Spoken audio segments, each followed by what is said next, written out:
So judging by the feedback that I'm getting so far to the first couple videos that I uploaded to this channel showcasing my 3-foot by 3-foot tabletop model railway, it seems like the element of that which people are most interested in learning more about is the wire and tube control system that I implemented in order to actuate the turnouts and uncouplers from a position at the edge of the board as opposed to having to reach over the top of the layout and manipulate them in situ. Accordingly, I thought it might be helpful for me to put together a quick video just going through the materials and process that I used in constructing that layout element so that anybody who's interested in replicating it on their own home setup can go ahead and follow these steps and end up with the same result.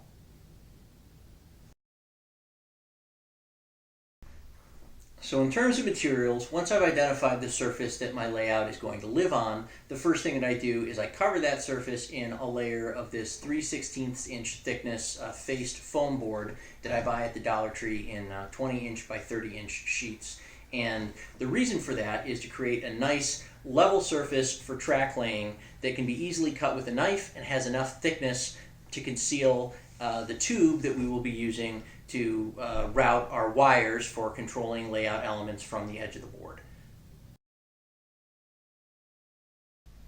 So once I've stuck my foam board down to the bench work and my track work to the foam board, the next step is to go ahead and cut grooves connecting any layout elements back to the position from which I want to be able to control them as an operator. So in this case, as you can see, I've already gone ahead and cut a line connecting the tie bar that dictates the orientation of this turnout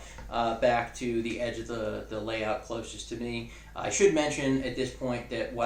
because of the position of the turnout and my position as the operator, this can be accomplished with a simple straight line. That doesn't necessarily have to be the case. For example, if I had a turnout that was oriented in this direction, but I still wanted the wire and tube to protrude perpendicular to this layout edge, I could simply run it in a sweeping 90-degree arc like this without detracting from the ability of the wire and tube controls to effectively actuate the turnout tie bar that determines the direction that the locomotive and rolling stock will take. But again, in this case, not necessary to do. And then of course the width of this cutout is going to be determined by the diameter of whatever material you're using for tubing. And to that end, the best option I have been able to find so far is this translucent orange fuel line hose that's available in 10-foot rolls from Lowe's for in the neighborhood of $5 or $6. It has an external diameter of 3/16 of an inch, ensuring again that it will rest flat within the cutouts in the foam board, and it has an internal diameter of 3/32 of an inch, which is the perfect size to accommodate the wiring that I use for this project, which is also available from Lowe's for about $5 in pairs of 25-foot strands totaling obviously 50 feet. And this is 18 gauge insulated doorbell wire. So if you're planning to do this and use the same materials that I use, a trip to Lowe's and about $10, you should be able to walk out with 10 feet of fuel line tubing with an internal diameter of 3/32 of an inch, external diameter of 3/16, and a total of 50 feet of coated 18 gauge doorbell wire.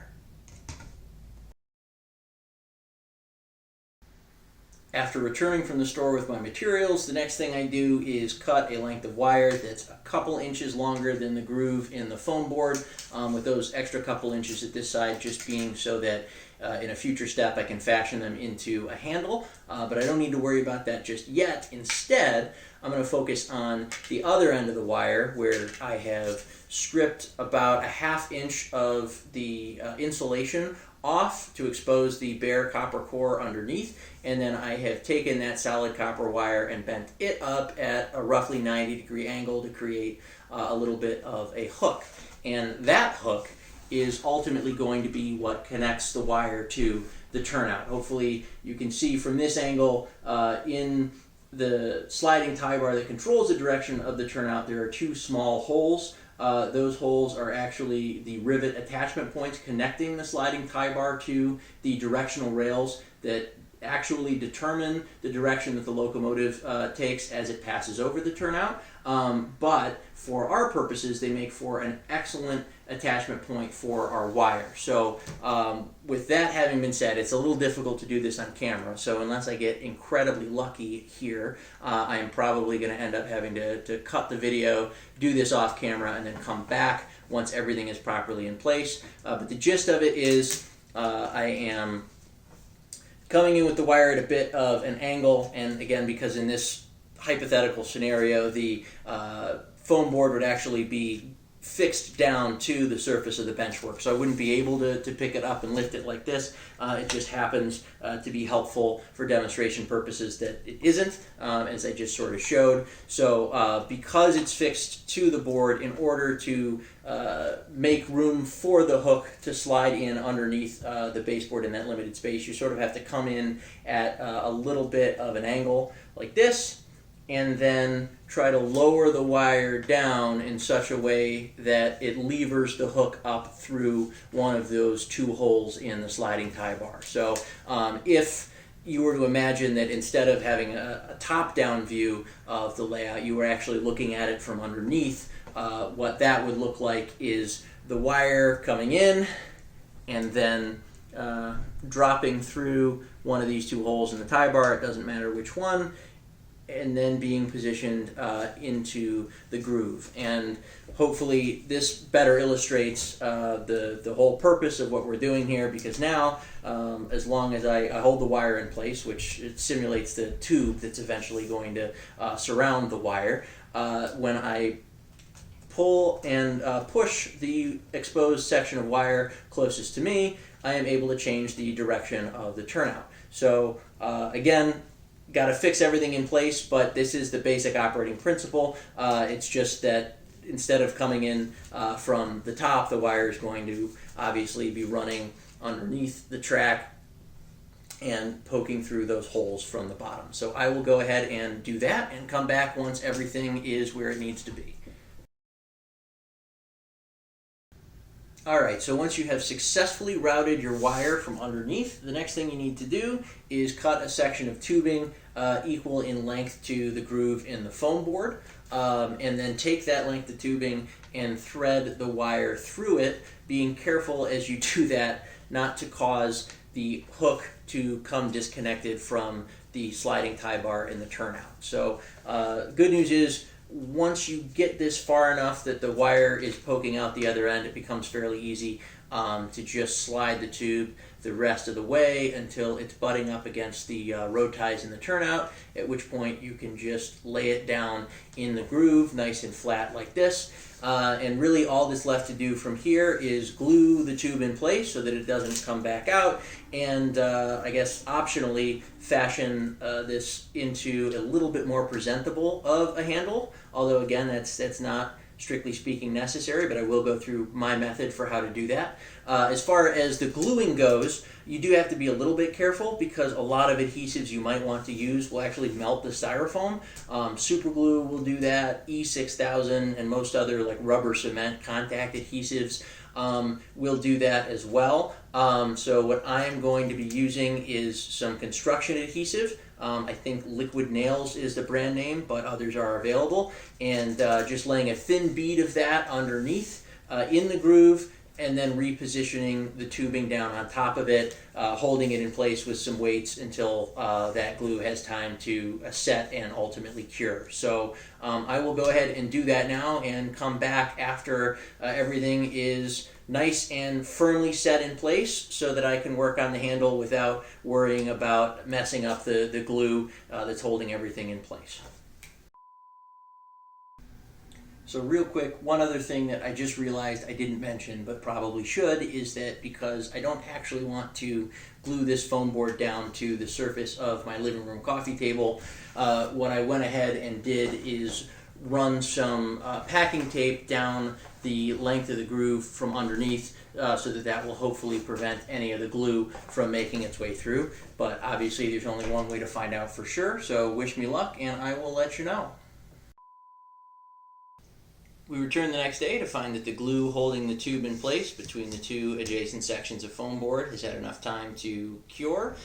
leaving us with the results you can see here, which, though they could be a little bit cleaner in terms of visible overspill on either side of the groove, I'm certainly happy with from a structural perspective. And I also managed not to ruin my coffee table in the process, which is a pretty big plus. And in terms of how exactly I went about doing this, I basically just lifted the wire and tube out of the groove, starting at the side closest to me, while taking care not to let the hook on the other side become disconnected from the hole in the sliding tie bar underneath the turnout. And then I used the space that created in the groove to lay down a thin bead of construction adhesive before gently lowering the wire and tube back down, pressing it firmly into place, and then taking a razor blade and running that across the surface of the board just to smooth out and clean up any glue that had been pushed out around the edges of the tube and risen above the surface of the foam board, before weighing everything down so it dried nice and flat against the table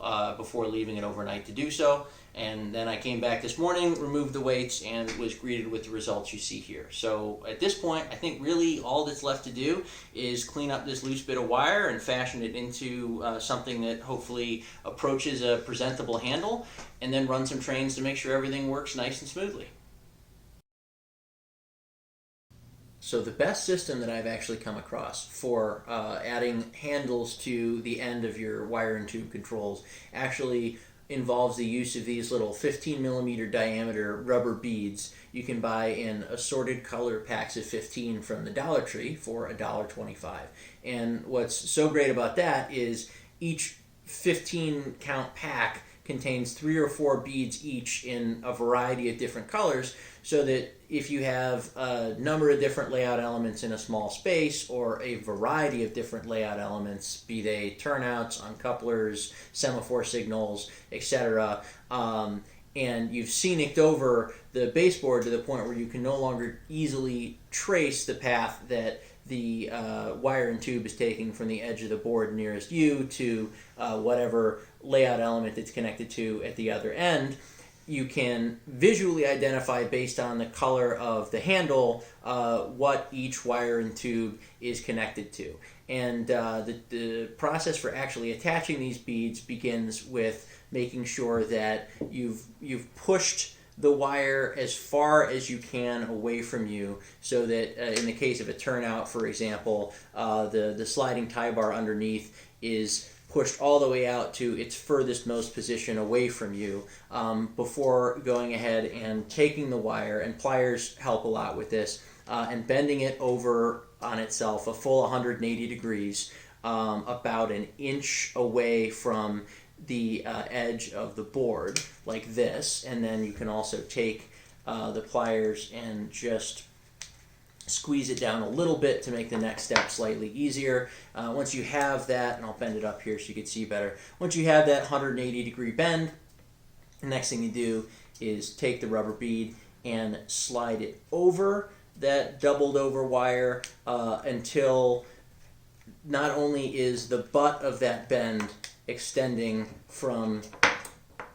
the other end of the bead, but also enough beyond that point that you can see coming off of the bend 2 separate and distinct pieces of folded over wire that are meeting up at that bend, if that makes sense. And then the last thing you do is take any protruding wire that's coming out of the other side and just bend it back against the contour of the bead at a roughly 90 degree angle, and then if necessary come in with your pliers. I've already done it in this case, but snip away any excess length that you have after that point. And you should, after doing this, have enough friction in the assembly that you don't actually have to add any glue in order to be able to operate your layout element remotely just by pushing and pulling on the bead like this. So if for whatever reason the pathway that the wire and tube takes is extremely long and windy, there might just be enough resistance in the system that you do have to add a little drop of glue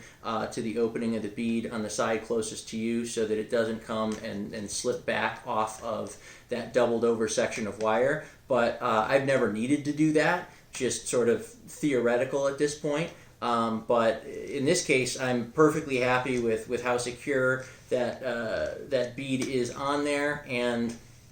how smoothly the turnout is operating. So really all that's left to do is grab some trains, a couple pieces of rolling stock, and make sure that everything is able to run across this turnout in all different possible directions, nice and smooth, and then move on to the remainder of the construction of this layout.